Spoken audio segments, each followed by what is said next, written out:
আপনারা খাটেন না? খাটেন, কিন্তু তারপরও আপনাদের মূল্যায়ন হয় না। এই কারণে বিএনপি প্রত্যেকটা সংসারে, প্রত্যেকটা ফ্যামিলিতে মায়ের নামে একটা করে ফ্যামিলি কার্ড দিবে।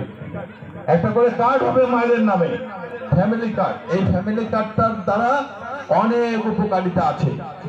এই ফ্যামিলি কার্ড থাকলে আপনার যে টিসিবির মাল দেয়, যে এখন টিসিবির কার্ডের জন্য চেয়ারম্যান মেম্বারের পিছনে ঘুরতে হয়, সেটা লাগবে না। এই কার্ডটা দিয়ে আপনার 1000 টাকার বাজার করলে 600 টাকা আপনারা দিবেন, 400 টাকা গভর্নমেন্ট দিবে। এরকম ভুতুর্কি গভর্নমেন্ট দিয়ে আপনাদের এই ফ্যামিলি কার্ডের সুযোগ সুবিধাটা দিবে। এই কার্ডটা দিয়ে সরকারের যত রকমের সুবিধা আছে, যেগুলো বর্তমানে ছোট কার্ড বলে, বড় কার্ড বলে, মাতৃত্ব বলেন, ভাতা বলেন, ইত্যাদি সকল সুবিধা ওই কার্ডটা দিয়েই পাবেন। যার কারণে কোন নেতার পিছনে ঘুরতে হবে না, যার কারণে কোন চেয়ারম্যান মেম্বারের পিছনে আপনাদের কার্ডের জন্য ঘুরতে হবে না।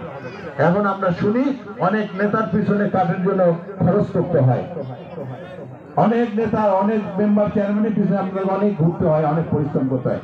ওই কার্ড থাকলে আর কোথাও যাইতে হবে না।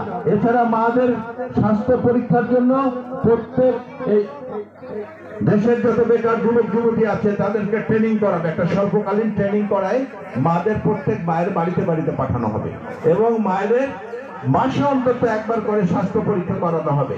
সেই স্বাস্থ্য পরীক্ষা হবে, দেখবে যারা যায় যে মায়ের শরীরে প্রেশার আছে কিনা, মায়ের ডায়াবেটিস আছে কিনা, মায়ের রক্ত শূন্যতা আছে কিনা, বা মা অন্য কোনো বড় রোগে আক্রান্ত কিনা।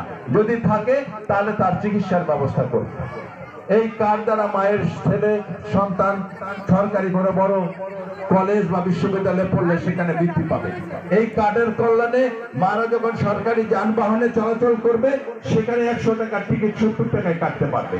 এই যে এত সুযোগ সুবিধা কেন দেওয়া হচ্ছে, কেন দিতে চায় বিএনপি? বিএনপি বলে যদি বিএনপি রাষ্ট্র পরিচালনার দায়িত্ব পায় তাহলে প্রত্যেকটা মাকে ট্রেনিং করাবে, ট্রেনিং করে কুটির শিল্পের কাজ তাদের বাড়িতে বাড়িতে দিয়ে আসা হবে। মারা ওই কুটির শিল্পের কাজ করবে এবং সংশ্লিষ্ট ব্যক্তিদের ওই কাজ নিয়ে আসবে এবং মাদের আর্থিক যেটা মজুরি সেটা প্রদান করবে। তাহলে হবে কি, মাদের ইনকাম বাড়বে। এখন আমাদের সংসারে যে একটা মা যদি 15-20 হাজার টাকার ইনকাম বাড়িতে বসে করতে পারে, তাহলে সেই সংসারটা সচ্ছল হয়ে উঠবে কিনা বলেন? উঠবে না? স্বাবলম্বী হবে না? তাহলে এই প্রত্যেকটা সংসার যদি স্বাবলম্বী হয়ে উঠে, তাহলে দেশটাও তো স্বাবলম্বী হয়ে উঠবে, তাই না?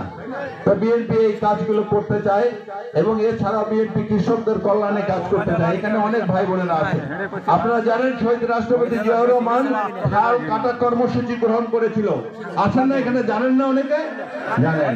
সেই খাল কাটা কর্মসূচি করার মূল উদ্দেশ্য ছিল বাংলাদেশে কৃষি বিপ্লব ঘটানো, বাংলাদেশের কৃষকদের কল্যাণে। তৎকালীন শহীদ রাষ্ট্রপতি জিয়াউর রহমান দেশে বিদেশে ঘুরে এই ইরি ধানের চাষ বাংলাদেশে নিয়ে এসেছে। ওনার সময় প্রথম শ্যালো টেবিল বলেন, শ্যালো মেশিন বলেন, বলেন, এই যে আজকে ট্রাক্টর, এই আধুনিক পদ্ধতি চাঁদাবাক্তা জিয়াউর রহমানের সময় শুরু হয়েছিল এবং কৃষিতে বাংলাদেশে বিপ্লব ঘটেছিল। ঠিক তারই ধারাবাহিকতায় আমাদের নেত্রী দেশনেত্রী বেগম খালেদা জিয়া যখন সরকার গঠন করলেন, তখন উনি 5000 টাকা পর্যন্ত কৃষি ঋণ মওকুফ করে দিয়েছিলেন। 25 বিঘা পর্যন্ত কৃষি জমির খাজনা মওকুফ করে দিয়েছিলেন। এবং খালেদা জিয়ার সময় এই ঘোড়াশাল সার কারখানা বলেন, আশুগঞ্জ ফেঞ্চুগঞ্জ সার কারখানা বলেন, এগুলো চালু হয়েছিল। আমাদের বর্তমান ভারপ্রাপ্ত চেয়ারম্যান তারেক রহমান সাহেব ঘোষণা করেছে, বিএনপি যদি আল্লাহর রহমতে আবার দায়িত্বপ্রাপ্ত হয় তাহলে কৃষকদের কল্যাণে কাজ করতে চায়। তার মধ্যে মূল একটা কথা আমি বলে দেই যে কৃষকদের ঋণের প্রয়োজন হয়। এখনকার সময়ে 50,000 টাকা ঋণ দিতে গেলে আপনাদেরকে 14-15 রকমের কাগজ ব্যাংকে জমা দিতে হয়। আপনাদেরকে দলিল দিতে হয়, বায়া দলিল দিতে হয়, খাজনার কাগজ দিতে হয়, নাম খারিজের কাগজ দিতে হয়, অনেক কাগজ। কিন্তু বিএনপি প্রত্যেকটা কৃষককে একটা করে স্মার্ট কার্ড দিবে, ওখানের মধ্যে সকল তথ্য থাকবে এবং ওই স্মার্ট কার্ড দিয়ে স্বল্প সুদে ঋণ পাবে ব্যাংক থেকে, অন্য কোনো বন্ধক দেওয়া লাগবে।